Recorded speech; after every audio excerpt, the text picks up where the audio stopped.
মার্কেটে আসলাম আসলে নতুন কি কালেকশনসে দেখার জন্য। এখন তো রোজাটা প্রায় শেষ পর্যায়ে, ঈদ চলে আসতেছে। দামটা আসলে খুব বেশিও না, খুব কমও না।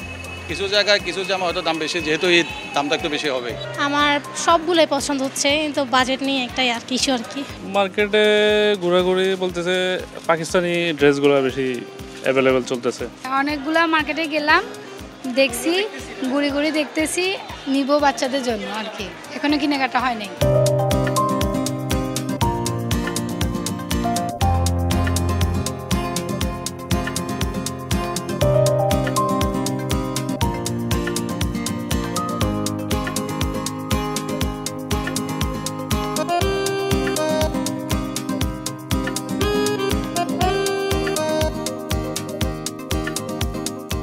কাস্টমার দেখতেছে, চয়েস হইতেছে, আরো দেখি, মনে হচ্ছে যে মানে আরো দেখবে, মাত্র আসছে মার্কেটে আরো দেখবে এরকম আর কি। শুরুতে মনে করেন যে অল্প বিক্রি হয়, পরে আস্তে আস্তে কাস্টমার বেড়ে যায়।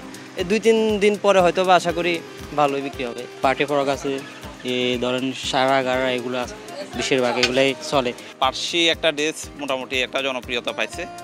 আর আফগান ধুতিটা একটু আমার এখানে ভালো চলতেছে। আর আফগানের মধ্যে কাবলি যেটা আছে এটাও মোটামুটি ভালো চলতেছে।